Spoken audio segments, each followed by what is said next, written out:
Hi, sixth grade. Welcome back to Mrs. Ispenshade's couch. We have a lot of new things going on today, so listen carefully to this video. We've got new assignments coming your way in reading, in writing, and in math. Obviously for math, I'll be making a separate video for lesson 12.1. Oh, and just a reminder for you, today is Thursday, March 26th. Sorry, it's taking some getting used to line up my advanced schedule to your current schedule. So for today in reading, I'm going to upload for you some questions on book 1 of The Hawk That Dare Not Hunt by Day. There are some suggestions for annotating, and there are questions that you should answer once you've read all of book 1. I'm going to have this be due at the end of the day on Monday so that you can have time to go back and reread and re-annotate if you need to. But these questions are to be answered once you've finished all of book 1. So if you get ahead on finishing book 1, which is technically due Friday, you can get ahead on this homework due Monday. But for everybody, it should be done at the end of Monday. So again, that's questions for The Hawk That Dare Not Hunt by Day. I'll just read some of the instructions for how you should be annotating based on this study sheet, and then we'll dive into writing after this. Read book 1, which is pages 1 through 43. As you read, mark the details of the setting in the margin with an asterisk.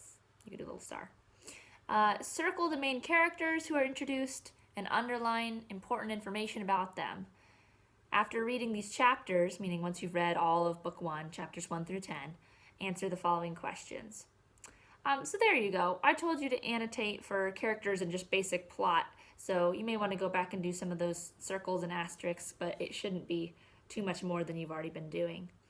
Again, I'll upload these questions under Documents, which is under Resources in your homeroom portal, and keep reading The Hawk That Dare Not Hunt by Day if you haven't finished chapters 1 through 10, or if you haven't started, it would be time to really get going on that. Again, it's not too many pages.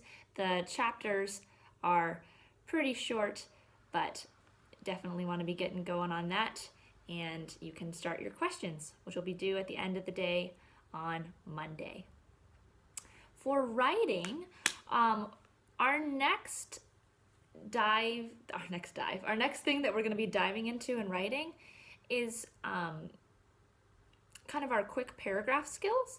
So I've actually, and forgive me as I kind of look off screen at my computer over here, I have actually chosen a few students that help me test this new system, and it's been working really well. So I'll post all of this information under lesson plans and homework so you have links to click, but I'm going to kind of talk you through it. I had a few students sign up for noredink.com, no red ink, because I'm not actually physically marking up your papers with red ink. It helps me collect your writing assignments online and give you focus points in the margin of what you're going to be working on while you're working on those writing assignments. It just collects it all for me in one place, so you don't have to be taking so many pictures of assignments and sending them in, or homework dropping them, or emailing them. So again, I'll have information on RenWeb about your No Red Ink. I'll have a login code for you so you can get into my Writing 6 class. Some questions and things that we noticed when I was testing this out with a few of your classmates. First of all, your parents may want to help you set it up if you can't figure it out on your own. Also, for some reason, it asks you to select entertainment that you're interested in at the beginning, and it gives you authors and TV shows. I think that's probably because it can generate like writing practice games from those materials, but I won't really be using that. So click things that look appropriate just to get that screen to go away so that you can actually get into my writing class. Once you get into the writing class, Writing 6 itself, it's really easy just to type up your things and submit them. Also, if you are not a very comfortable typer, that is okay. You don't have to do all of your brainstorming at the computer. You can go ahead and write out your paragraphs on paper. In fact, studies have shown that your thoughts will flow a little bit better if you're taking pencil to paper. And then once you have that created, whenever you have access to a computer, you can type up your paragraph to upload it.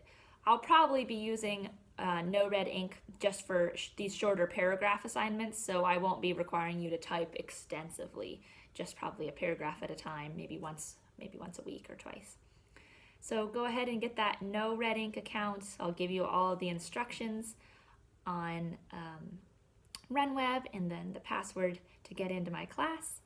Our first assignment is on your social distancing story. So basically, tell me what you've been up to in a paragraph since I have seen you last. Let me kind of read my instructions I have for this assignment, and you can read them on your own too, but I want to give you a taste of what you're going to be seeing.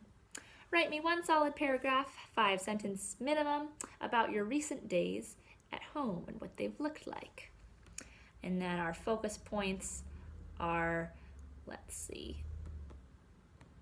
Oh, I can't click on that right now. I think I have your focus points be detailed, use varied sentence structure, things like that. You can read it once you're on no red ink to view the assignment. But that's all for today, 6th grade. You should have done grammar yesterday. I unfortunately forgot to mention it in yesterday's video, but it was in RunWeb to work on grammar 5C. So we're taking a break from grammar today to kind of get writing set up, and then you'll go back to grammar tomorrow to finish 5C. I know a lot of you have been just working through grammar and it's been going quickly, so that's fine. When I make 5C due is when I'll have you turn them all in at once. So don't worry about that quite yet.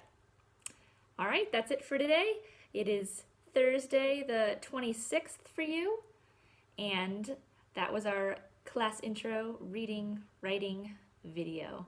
Again, the math link is up in the math section of RunWeb, and we're diving into nets of 3-dimensional shapes, so that'll be fun. Head on over there, and I'll see you at the math video as well. Have a wonderful Thursday, 6th grade.